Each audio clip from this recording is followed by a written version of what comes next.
Señores, buenas noches. Soy Federico Galeano Estigarribia. Bienvenidos a Líderes. En el programa de esta noche vamos a hablar de educación. ¿Está la educación paraguaya en terapia intensiva?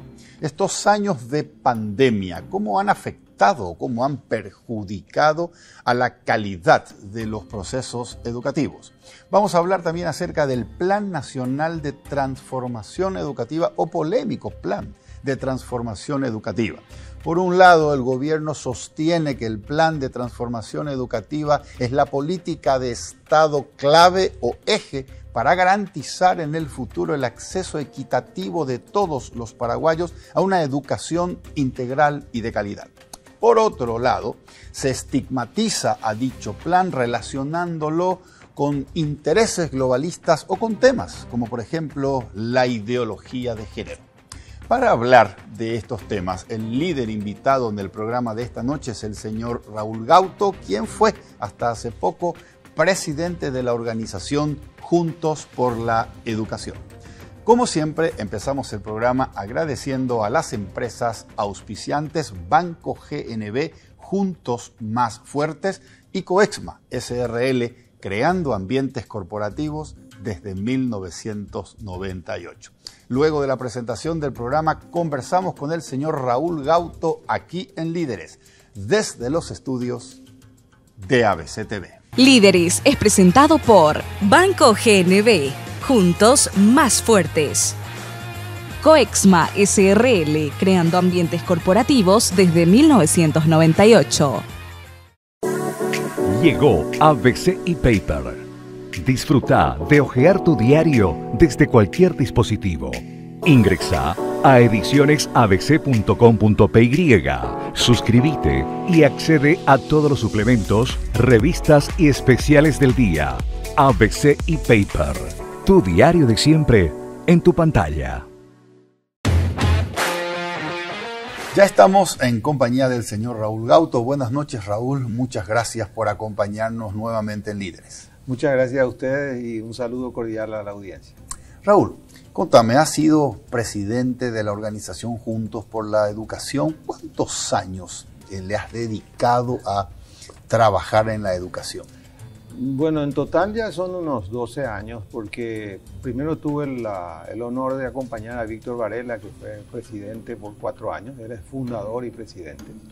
Después yo estuve por 4 años y ahora también acompaño a Jan Esperanza, que es el actual presidente, que ya lleva también 4 años.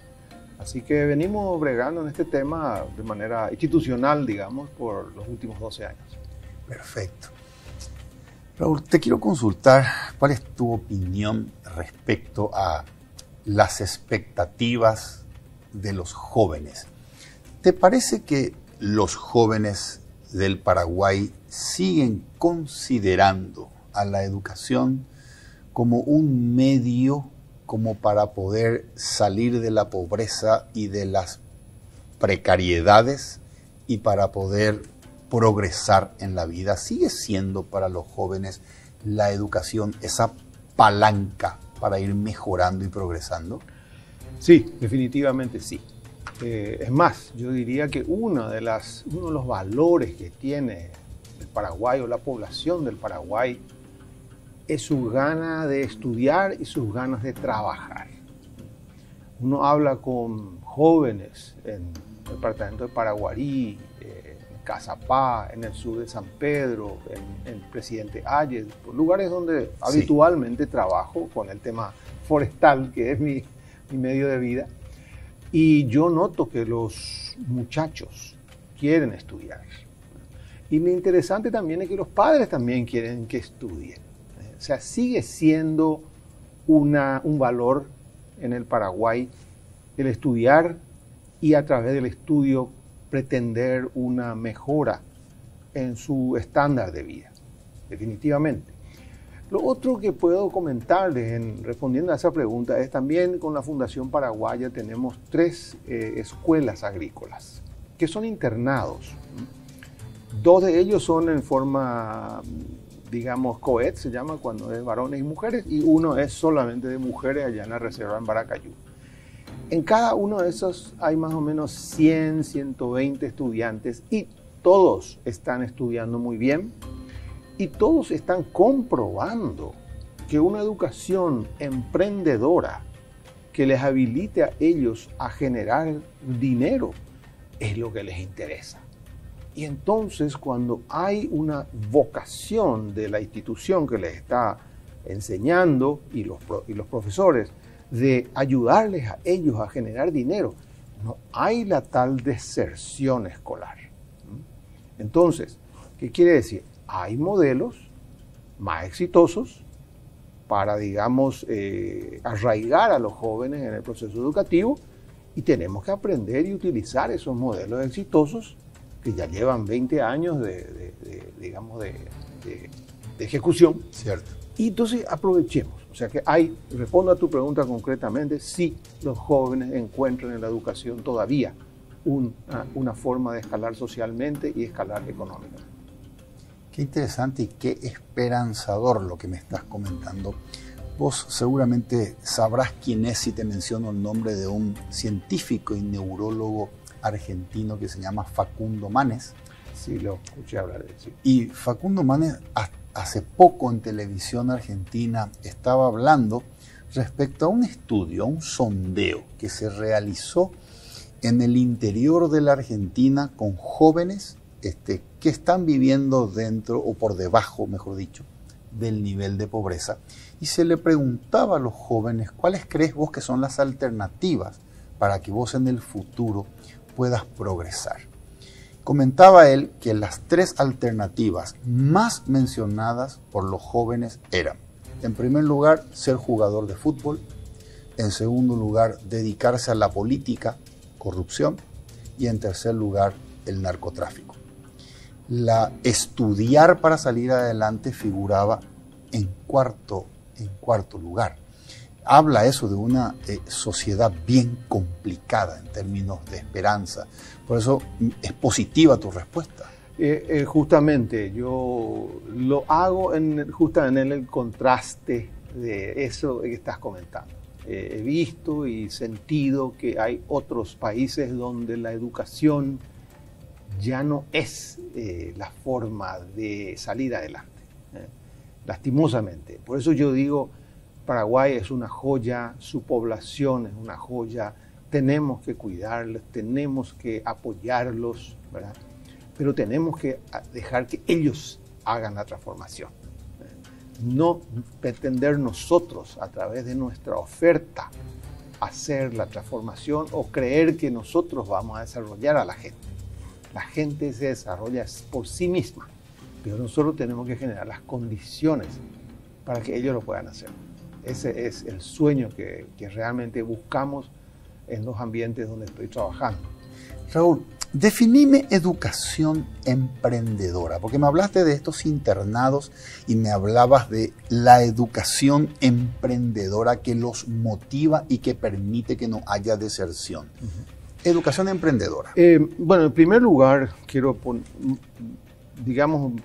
conceptualizar un poco 2 formas de educación. Una es la educación autónoma y la otra es la educación heterónoma.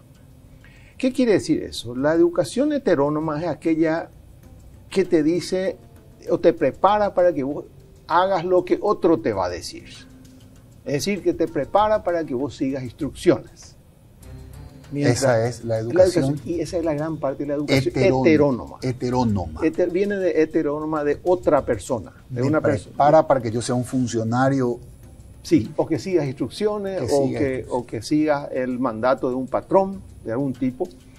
Mientras que la educación autónoma es aquella que te dice, no, vos tenés las herramientas, vos tenés el criterio, vos tenés los juicios y también la ética, y sobre esa base vos tomás decisiones y te convertís en una persona creativa. Okay. Bueno, cuando uno educa a un joven de 16, 17 años, diciéndole, tu responsabilidad es cuidar tu tomatal en el invierno para que no se queme con la helada. Y tu responsabilidad es tener éxito con el tomate y producir tomate. Entonces vos, si tenés que levantarte a las 4 de la mañana del sábado a regar el tomate para que la helada no mate el tomate, vos tenés esa responsabilidad, tenés la autoridad y tenés el incentivo y la motivación. Porque después, cuando se vende ese tomate, un porcentaje de lo que vos produjiste y vendiste, entonces queda para vos y para tus compañeros de clase. Esa es la educación emprendedora, que te dice, no es suficiente saber producir, hay que saber vender y hay que saber ganar dinero. Ese conjunto es lo que hace que un joven de 18 años se convierta en un emprendedor rural. No queremos más campesinos que se dedican solamente a la agricultura campesina, como solemos decir. Necesitamos jóvenes que sean emprendedores rurales, que puedan producir cosas allá donde los otros no ven qué producir. No tenemos que tener 2 millones de paraguayos produciendo mandioca, o solamente produciendo maíz, o solamente produciendo arroz. ¿Qué hacemos con los mangos que se destruyen? ¿Cómo producimos? Mezclamos, poner líneas de árboles y ponemos también cumandaguiraí u otros productos. Tenemos que hacer que los jóvenes colaboren en este proceso de producción, ¿verdad? Esa es para mí la educación emprendedora. Y te voy a decir, por ejemplo, que en la escuela en Baracayú, donde están unas 150 chicas, ellos tienen el programa del Ministerio de Educación. Digamos que son 16 materias las que tienen que estudiar. Pero encima de esas 16 materias, las chicas en Baracayú tienen que estudiar climatología, tienen que estudiar suelos, porque también es importante, tienen que estudiar justamente emprendedurismo, es decir, cómo hacer una empresa. Cosas que no se le enseñan muchas veces a los chicos. Entonces nos dicen a nosotros a veces, nunca yo supe cómo hacer una factura. Ahora recién sé hacer una factura. Y si vos no sabés hacer una factura, hay dos problemas. Uno, no sos un productor que sabe vender y ganar dinero. Y segundo, no sos un ciudadano. Porque si vos no tenés el concepto de que vos al vender algo tenés que destinar una parte al Estado, en este caso el Estado paraguayo, entonces no estás siendo un ciudadano.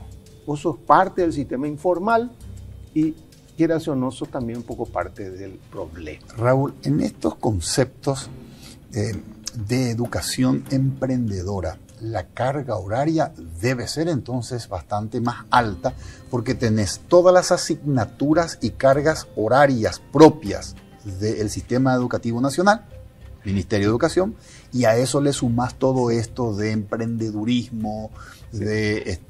Y te digo más, querido Federico, esas chicas en Baracayú estudian 22 materias en vez de 16 y encima tienen una semana en el campo y una semana en el aula.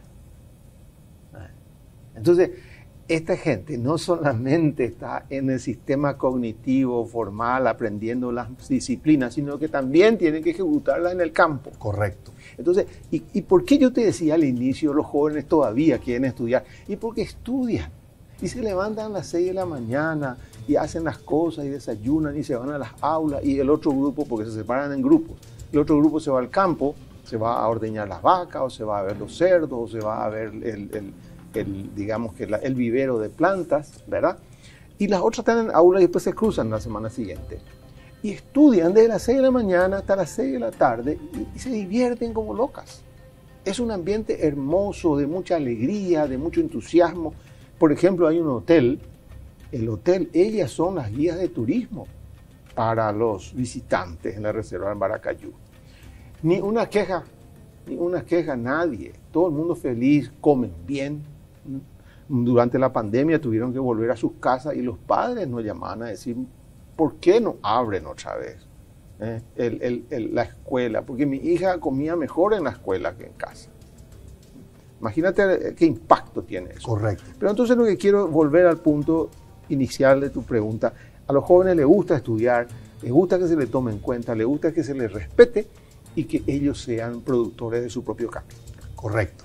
Obviamente que cuando el sistema educativo está ligado a oportunidades para que la persona pueda desarrollarse personal, económicamente en el futuro, aumenta la motivación del estudiante y por eso me hablabas de que no hay deserción. También me hablabas, Raúl, de que ellos hagan la transformación, no diseñarla nosotros desde la oferta.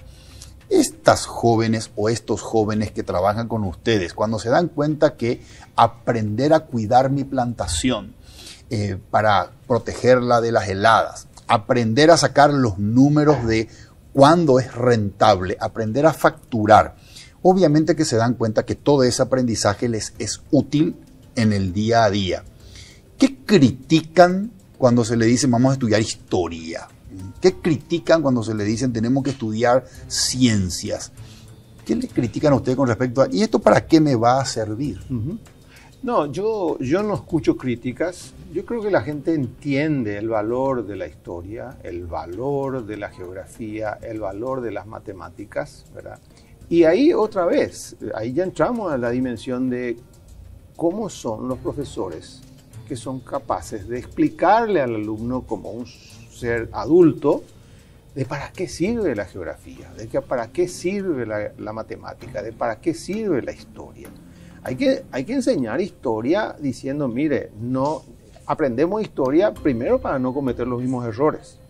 Segundo, para también valorar de dónde venimos y quiénes somos. Porque es muy importante para la autoestima del joven saber que hubo una guerra del Chaco y saber que hubo una población que se sacrificó para que él tenga un futuro.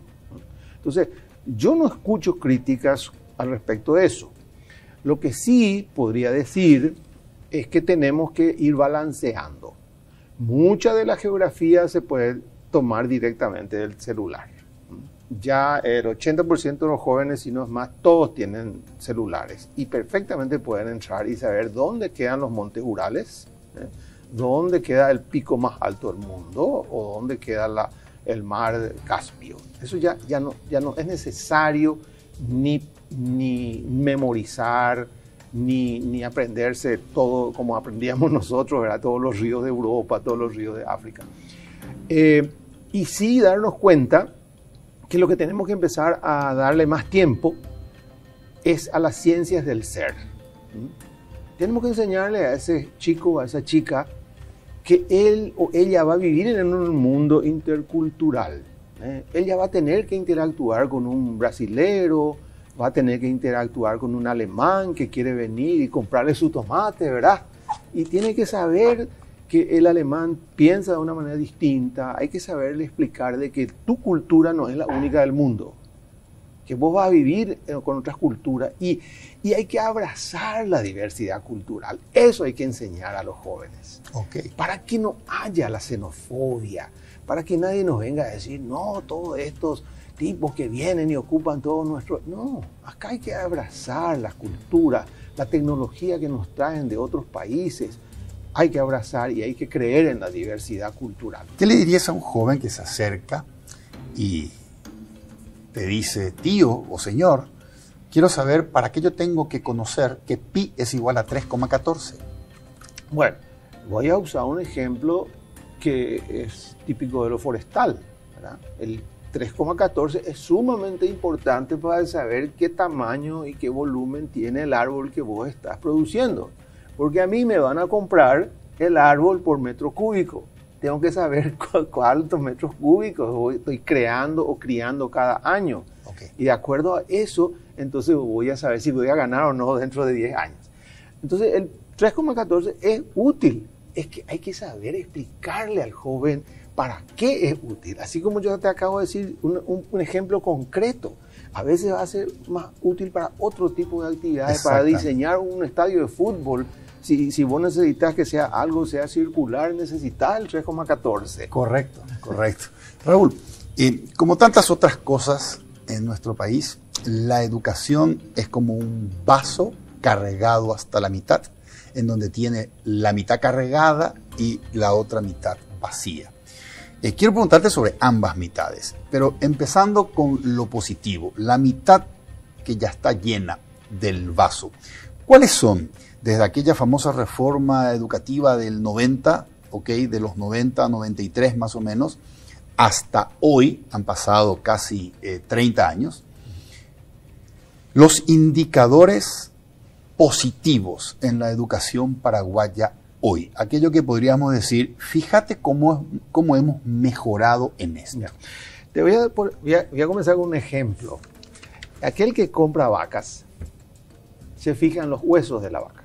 No importa que esté flaca la vaca, porque la vaca puede salir del invierno y está flaquita y puro hueso, dice. Pero hay que saber qué huesos tiene. Bueno, si tiene huesos grandes, ella va a cargar mucha carne. Entonces es una vaca de buena compra. Si es una vaca chica que tiene huesos chicos, desnutrida, de chiquita, esa ya no va a servir. Okay. Nuestra educación tiene huesos grandes. Imagínate lo que te estoy diciendo. ¿A qué me refiero? Desde la reforma educativa hemos logrado pasar creo que de un 40% de escolaridad de los chicos a un 95%. Vamos a darle un margen ahí de 5% a que haya chicos que no están yendo a la escuela, ¿verdad? Algunos por discapacidad, otros por distancia, otros por economía, pero bueno, el asunto es que la escolaridad ha mejorado mucho. Correcto. ¿Ok? Bueno, la otra cosa importante, hemos logrado como sociedad que en vez de tener 6 años obligatorios de educación, ahora tenemos 13 por ley. ¿Ok? O sea, es un derecho y está fundamentado en la ley que el chico tiene que estudiar 13 años. Perdón, Raúl. Sí.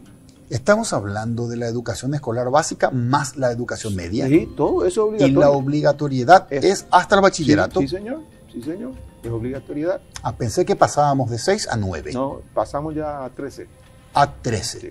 Es decir, es obligatorio que los jóvenes hagan la educación escolar básica, que termina en el 9º grado, y la educación escolar media, 1º, 2º y 3º de la media. Sí. Ok. Otro tema positivo que yo veo es que se ha instalado y tiene una legislación que protege ya la educación inicial. O sea, está contemplado en nuestro sistema, en nuestros planes y en la ley que los chicos vayan todos al preescolar. Si fuera posible, hasta 2 preescolares, ¿verdad? Educación inicial de 3 a 5 años. Exacto, exactamente. La educación de los chicos de 3 a 5 años. Por supuesto, no se cumple el 100%, pero están los huesos, es lo que quiero referirme. El hueso está allí, es cuestión de que nosotros rellenemos con carne, ¿verdad? Y con presupuesto, ¿verdad? Exacto. Pero ya está eso instalado, ya es una verdad irrefutable, ya es difícil que nadie retroceda eso. Entonces, es valioso.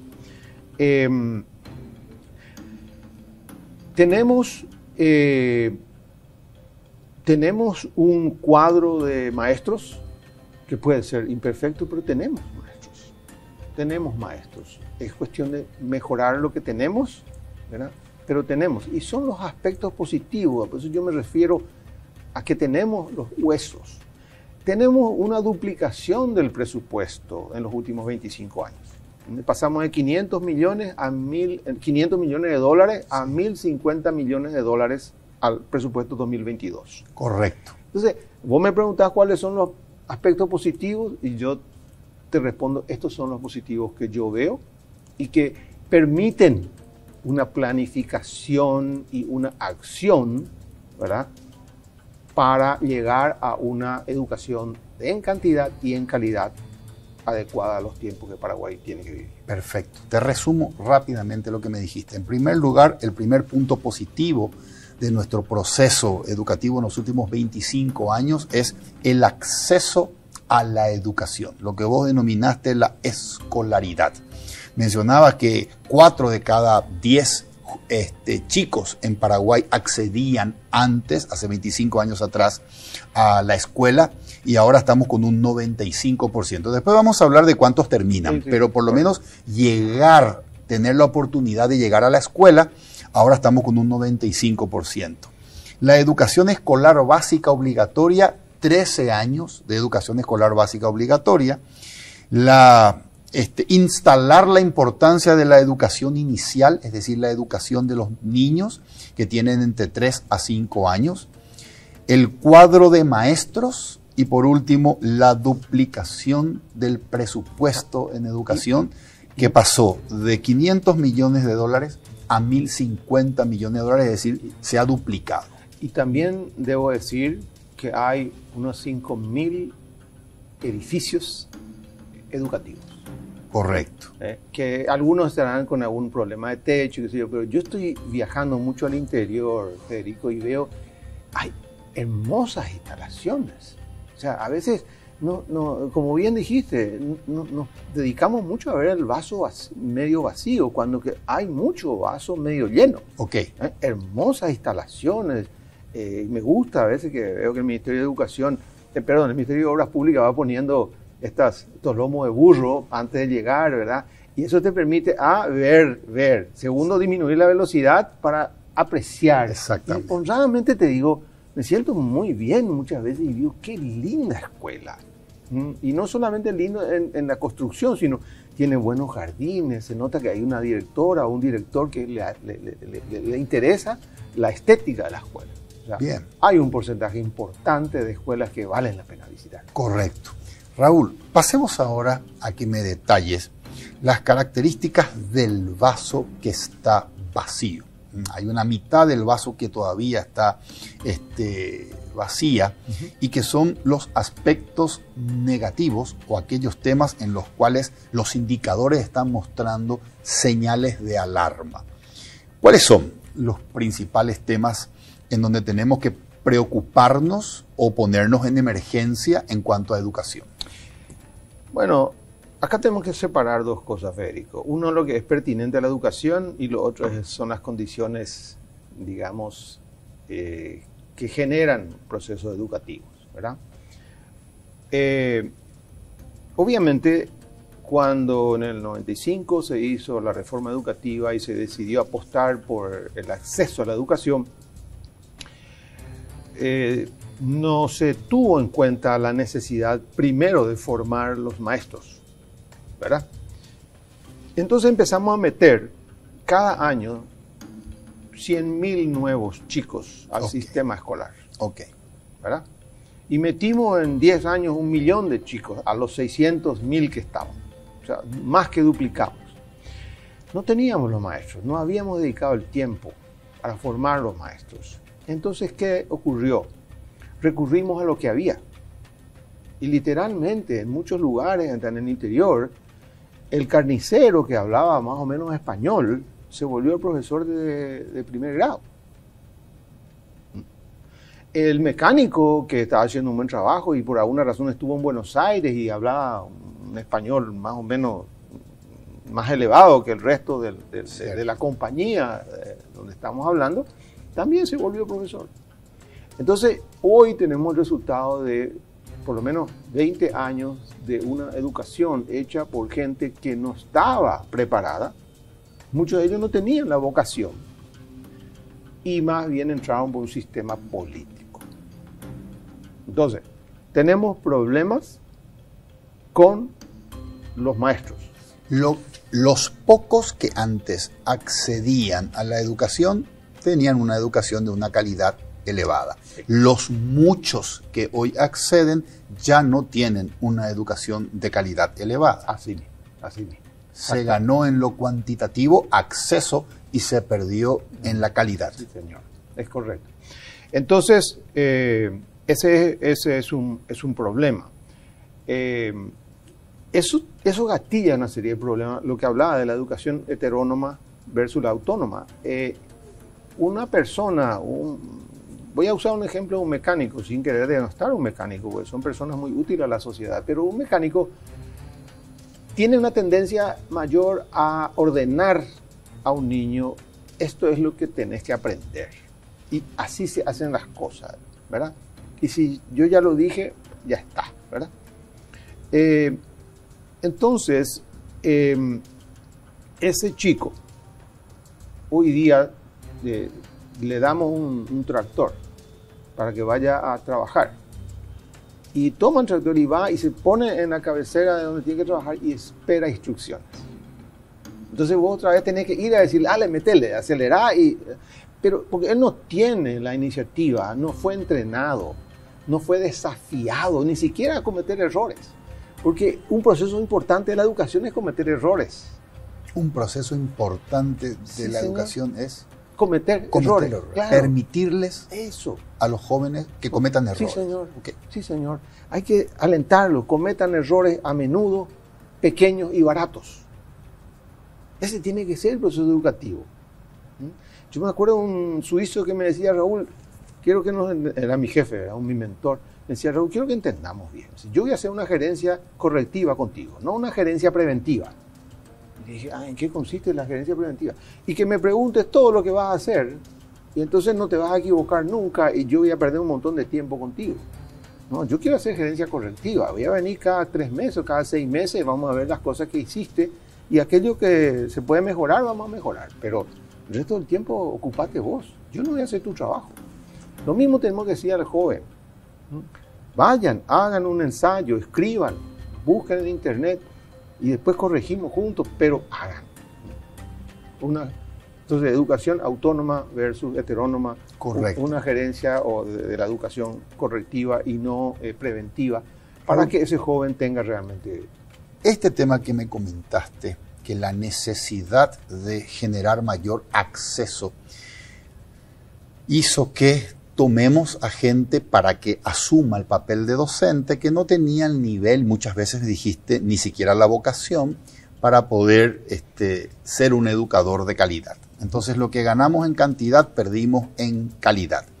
¿En qué indicadores se nota esa pérdida de calidad de la educación paraguaya? ¿Cuáles son los indicadores? Y uno de los indicadores, por ejemplo, es que hay muy pocos días en los cuales los maestros dan clase. Nosotros decimos, sí, 180 días de clase en el sistema. Cierto. Pero cuando un maestro en Villa Gatimí o en Moisés Bertoni o donde sea, tiene que ir una vez al mes a cobrar su sueldo a 100 kilómetros, porque no hay mecanismo para darle su sueldo, ese día se pierde. Okay. Muchos días de lluvia se pierden, porque o los chicos no pueden venir o el profesor no viene, ¿verdad? Entonces, el indicador primero es cuántos días de clase, cuántas horas de clase damos. Correcto. Muy bajo. Reales. Una cosa son los días oficiales que hay clase, y después otras cosas son los días en los cuales los profesores pueden dar clase. ¿Okay? Dejemos de lado cuando se enferma, ¿verdad? Porque el profesor también se enferma, tiene derecho. Lectura comprensiva. Lectura comprensiva. Llego a eso. A mí me fascinó, un tiempo se le dio un premio a un profesor que era de Natalio, y él nos explicó de que él lo que iba a hacer, una vez a la semana se iba a Posadas y compraba todos los diarios Clarín, La Nación de la semana, y venía con eso, ¿verdad? Y venía y le daba un periódico a cada niño y le decía, escojan de esto el artículo que les interese, analicen el artículo y comenten en las clases. Imagínate ese profesor. ¿Por qué hace eso? Y porque tiene vocación. Porque nadie le va a pagar su pasaje para irse a Posadas. Nadie le va a pagar. Él tenía que pagar en su bolsillo, pero se iba el hombre y traía los periódicos y salió como el mejor profesor del Paraguay por los resultados de sus chicos. Entonces, estamos hablando acá de que necesitamos vocación. Obviamente necesitamos medios, los profesores tienen que tener más libros a su disposición. Y ese es un tema, perdón que me olvidé de decirte entre las cosas positivas, permanentes que logramos ya es el kit escolar. Correcto. Yo me olvidé, discúlpame. Pero es muy importante lo que logramos. Tenemos hoy 2 o 3, 4 libros que van a todos los chicos del Paraguay. Virome, cuaderno. Todo. Fundamental para el aprendizaje. Espectacular. Entre las cosas. Entonces, los indicadores negativos, sí no saben leer y escribir porque no se les enseña a tener una interpretación de lo que leen.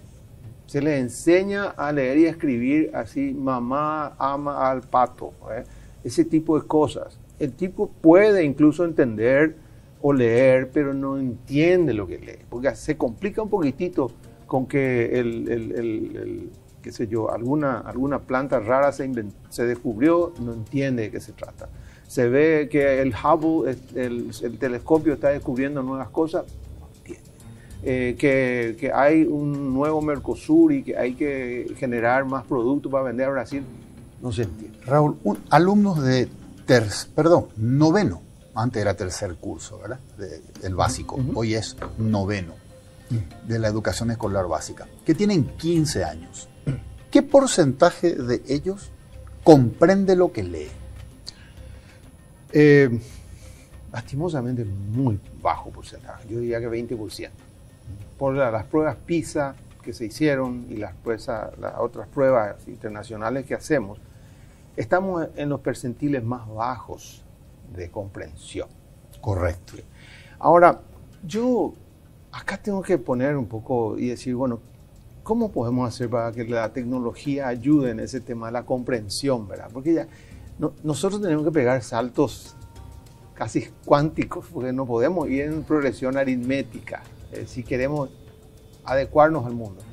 Y ahí es donde la tecnología nos puede ayudar mucho a que todos los niños del Paraguay lean a través de una tableta. No hace falta producir 2 millones de libros. Ese ya es el viejazo. Tenemos que ver la forma en que en el aula haya un pizarrón grande que esté integrado y que el profesor pueda directamente trabajar sobre un medio telemático. Porque es muy lindo tener libros, siempre va a ser insustituible, pero no podemos tener 80 libros o distintos temas para cada escuela. Entonces tenemos que recurrir a la tecnología, y la tecnología es muy buena para la comprensión lectora.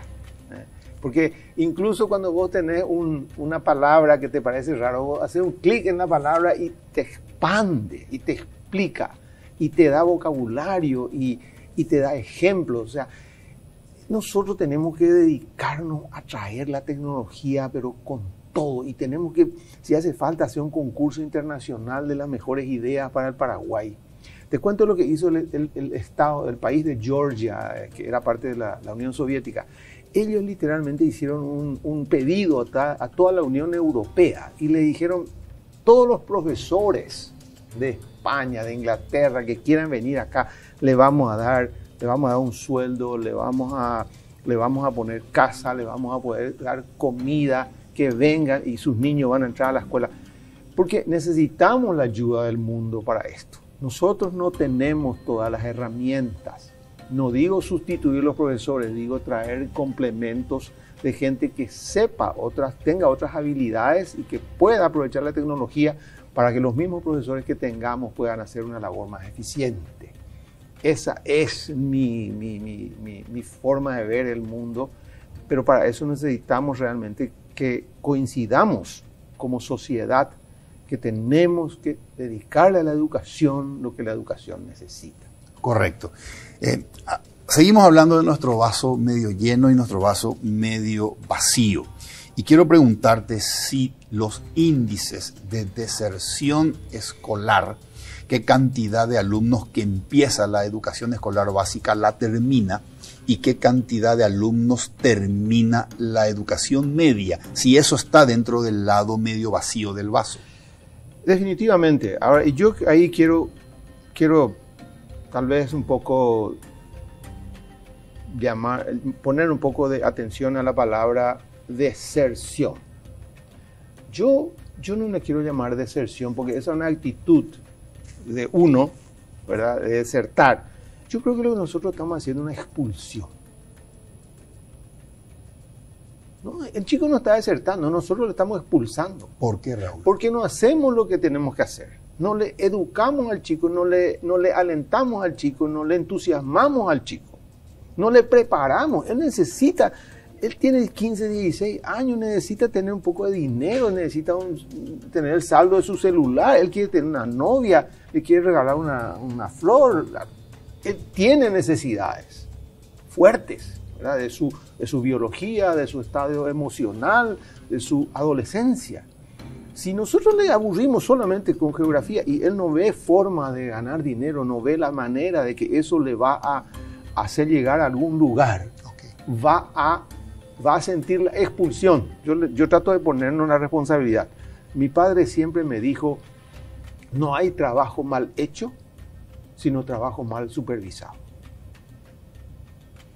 Eso te lleva a que toda la responsabilidad del trabajo mal hecho está en uno. No en tercerizar el problema y su consecuencia. No, nosotros tenemos que asumir como sociedad que nosotros somos los que estamos expulsando a esos chicos. No es que ellos desertan. Y ahí vuelvo otra vez al ejemplo de estas escuelas. Cuando ellos están ocupados, están produciendo, están vendiendo, están generando, no hay tiempo para deserción. Entonces soy muy enfático en esto, querido Federico, porque no es culpa de un chico de 15, 16, 17 años que él deje de venir y se dedique al narcotráfico. Correcto, correcto.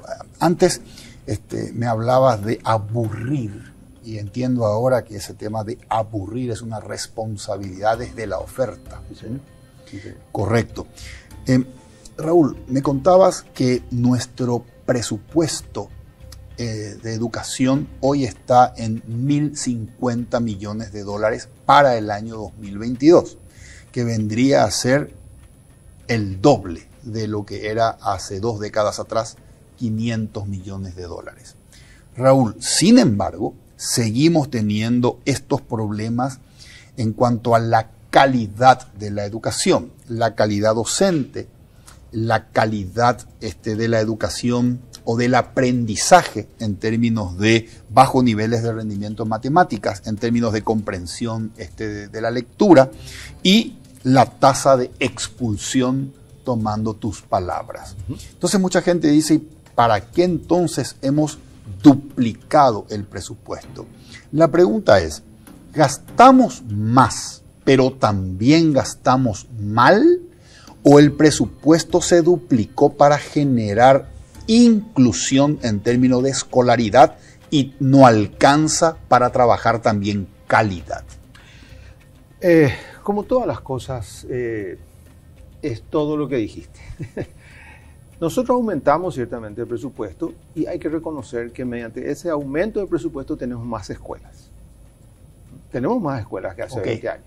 Tenemos más escuelas y hemos metido más chicos a las escuelas. Si no hubiéramos podido meter 100.000 chicos por año al sistema escolar si no teníamos espacio. Es cierto, hay escuelas que están en mal estado, hay otras que tienen problemas, son chicos, no tienen baños, todo es cierto. Pero también es cierto que tenemos mucho más escuelas. O sea, se usó parte del presupuesto para construcción edilicia. También es cierto que hoy se le paga mejor al profesor. Gracias a Dios. Tal vez no sea todavía lo que queremos como ideal, pero se le paga mucho mejor, ¿verdad? Es parte de lo positivo. Están teniendo un salario, salario mínimo, por lo mínimo y subiendo. Tenemos los kits escolares. Todos los chicos del Paraguay tienen un kit escolar, vale mucha plata eso, ¿verdad? O sea, el presupuesto se duplicó y se usó el presupuesto en muchas cosas útiles. O sea, no vamos a ser 100.000 alumnos nuevos por año. Durante 10 años. Eso es lo que ocurrió. Ahora volvamos a la parte del vaso medio vacío. Es cierto que podemos mejorar el gasto. Podemos mejorar. Podemos mejorar en el sentido de fortalecer la capacidad de los profesores, dedicar parte de ese presupuesto a que ellos tengan un proceso de formación, sobre todo en tecnologías. Yo insistiría mucho en tecnologías. Porque con la tecnología también podemos resolver un tema que es acuciante para el Paraguay, que nadie sabe hablar inglés. Y no digo el inglés como turista, necesitas leer inglés y es que vas a saber manejar un tractor o un sistema de irrigación para el campo. Necesitas, o si no, no hay manera. O para tomar oportunidades incluso que llegan. Exacto. Te voy a dar una pequeña anécdota para graficar mi punto. Finlandia es un país de 3,5 millones de habitantes y el idioma, el finlandés, viene de Hungría. No es que escandinavo. Finlandia no es un país escandinavo. Su idioma no se relaciona. Entonces, ¿qué pasaba? Que que el mercado de Finlandia no era suficientemente grande para que la televisión pudiera poner los subtítulos en los cómics, en las tiras cómicas. Entonces, ¿qué pasó con Finlandia? Que simplemente ponían las tiras cómicas al original que venía de Estados Unidos y el pájaro loco hablaba en inglés. En una generación, todos los niños de Finlandia hablaban inglés. Todos. ¿Por qué? Y porque el chico está motivado, a él le gusta, ¿verdad? Entonces ahora estamos con una fuerte, ¿cómo se llama eso? Una moda de esos animes de los japoneses. Hay muchos chicos que ya están hablando japonés mediante eso, ¿verdad? Entonces quiero nomás poner otra vez en perspectiva. La tecnología nos puede ayudar a resolver varios problemas. Uno de ellos es la comprensión lectora, ¿verdad?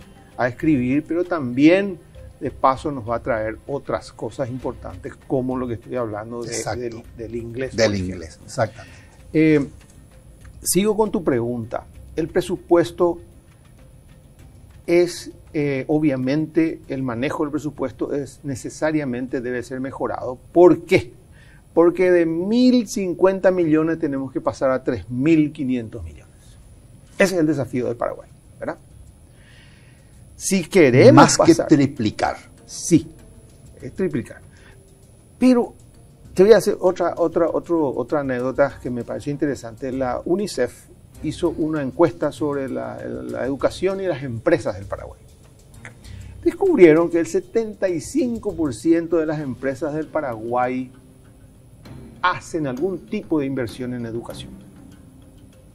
Porque todos los empresarios se dan cuenta que hay que apostar un poco a la educación, ¿verdad? ¿Qué porcentaje, perdón? 75% de las empresas. 75%. Sí. Entonces yo digo, este tema del presupuesto no tiene que ser una cuestión solamente del gobierno. No. La educación es un tema de todo el sector privado, de la sociedad civil, de las empresas, del gobierno, de la cooperación internacional. Pero tenemos que tener un plan estratégico y tenemos que tener una conducción política, pero política como política, no partidaria, en la cual el mismo presidente de la República debe ser el líder, porque en Paraguay todavía somos demasiado autocráticos, ¿verdad? Necesitamos que un presidente de la República diga, vamos a organizar este tema de la educación, esto vamos a blindar del partidismo político. Educación se convirtió, así como el Ministerio de Hacienda, así como el Banco Central de Paraguay, señores, acá no entra gente que no esté preparada. Y yo voy a conducir este tema y vamos a tratar de que el ministro de Educación sea una persona preparada, que esté fuera del sistema político y va a trabajar 10 años por lo menos como ministro de Educación. Porque hasta ahora tenemos un promedio, en los últimos 25 años, un promedio de 1,2 años de ministros de Educación. En promedio, cada 1 año y 2 meses se cambia sí, señor. Al ministro. Sí, señor. No podemos ir a ningún lado. No se puede hacer ninguna política educativa. Lo otro que también es importante, que para este presupuesto que estamos hablando, es que hagamos una ley de financiamiento de la educación y digamos, sí, señores, el presupuesto del Ministerio de Educación es un presupuesto a 5 años. No presupuestos anuales que se manejan en el Congreso como si fuera un bazar en Jerusalén. No. La educación tiene que tener un presupuesto predecible. Se tiene que saber cuál va a ser su crecimiento vegetativo o el crecimiento que tiene que ser en base a la inflación. Se tiene que saber cuál es el dinero que se va a gastar en investigación. Correcto. Y se gasta en investigación, cuánto dinero se va a gastar en evaluación y se gasta en evaluación. Y no que después se saque de evaluación e investigación para pagar salarios. Ok. Entonces, yo digo, bien lo que decía, hay que trabajar el presupuesto para poder tener derecho, que la ciudadanía nos dé el derecho a triplicar el salario de educación, tiene que haber una conducción política, una conducción moral y una conducción estratégica de cómo vamos a manejar estos recursos, incluyendo la evaluación. Como yo les digo a mis colegas empresarios, estamos invirtiendo $1.050 millones al año en educación, ¿verdad? nosotros tenemos que ser conscientes de que tenemos que hacer procesos de auditoría de esos 1.050 millones. No podemos permitir ni en nuestras empresas ni en ninguna parte que tanto dinero se malgaste. Entonces, tenemos que decidirnos todos juntos.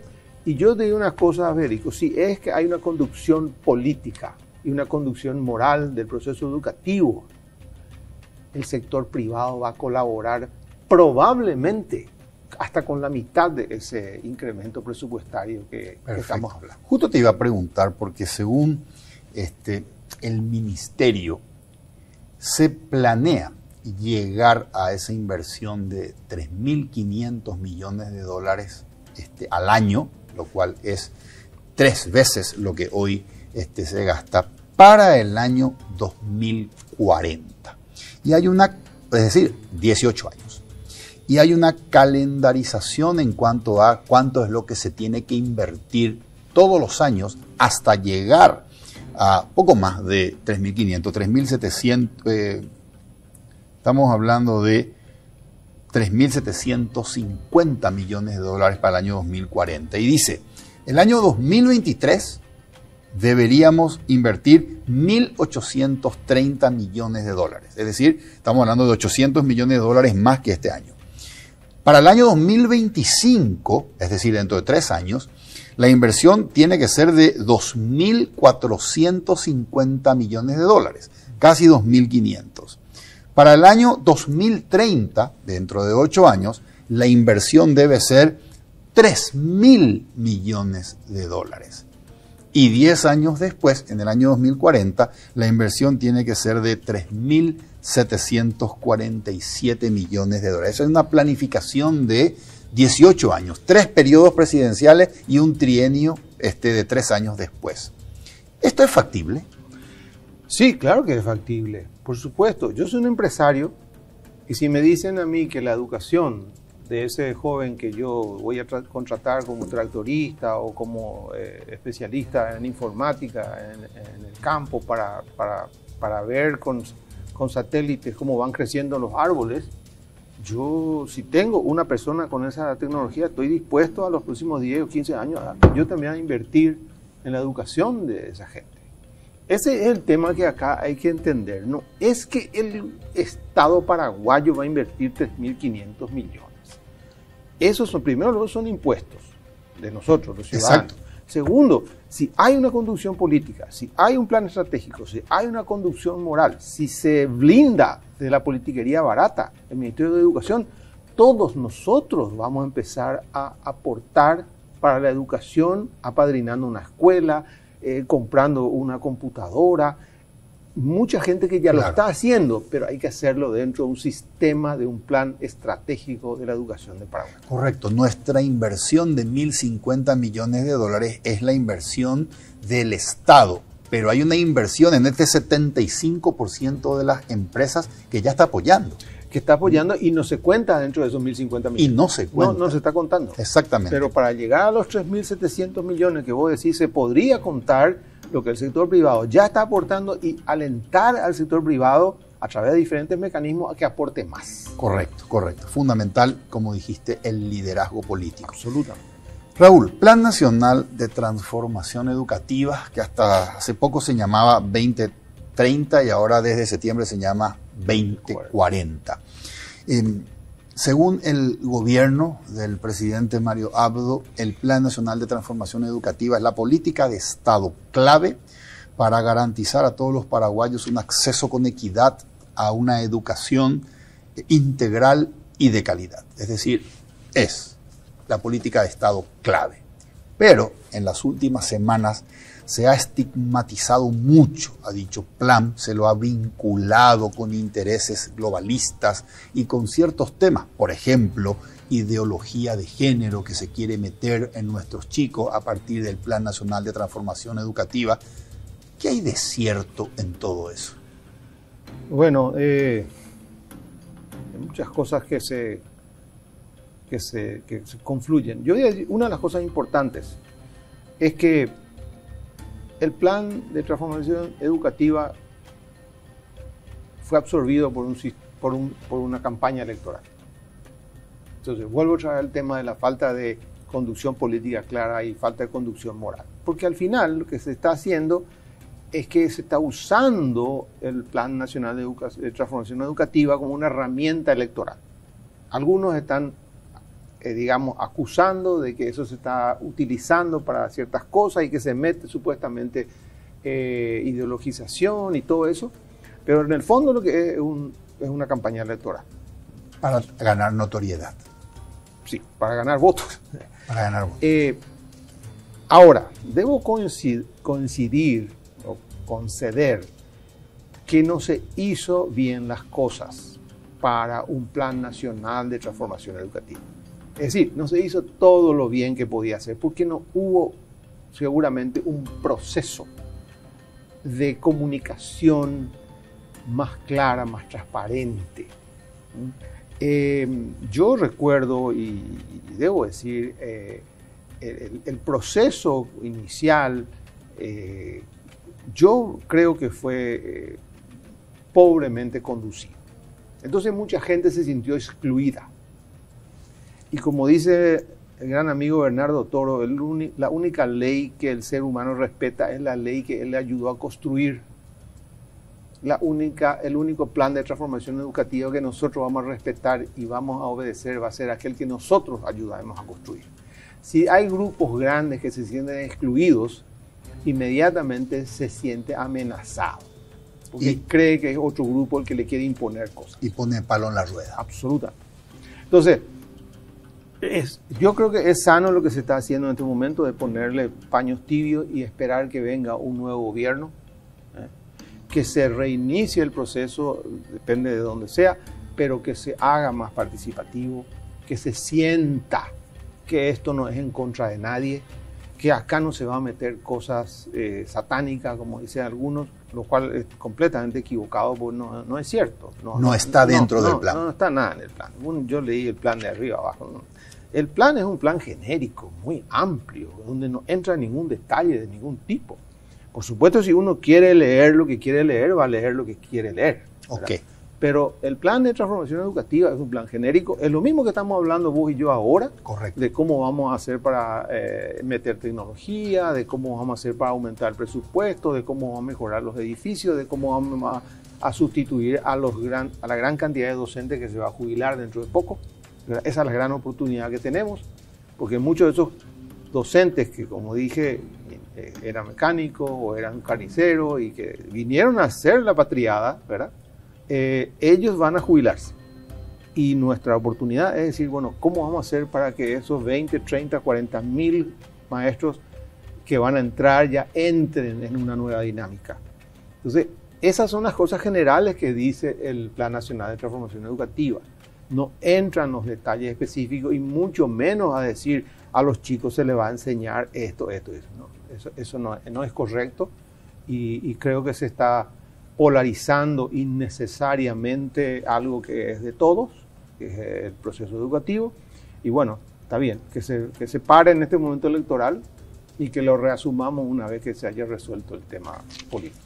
Lo necesitamos para que se convierta en una política de Estado rectora, transversal a los próximos gobiernos. Sí, señor. Necesitamos una política de Estado, así como tuvieron muchos países, y no necesariamente el famoso ejemplo de Singapur o Corea, sino países más chiquitos como Lesoto, como el Líbano, como Brasil mismo tuvo procesos muy interesantes, Perú, que está más cercano, República Dominicana. Yo creo que Paraguay se merece, puede tener un plan de transformación educativa y creo también muy importante que el próximo presidente de la República se involucre en serio en resolver este gran déficit que tiene el país y la gran deuda que tiene con los jóvenes que quieren construir el Paraguay. Raúl, como siempre, un placer conversar contigo. El único tema es que pasa demasiado rápido cuando charlamos, el tiempo, se nos terminó el programa. Muchas gracias, Raúl. No, gracias a ustedes. Realmente,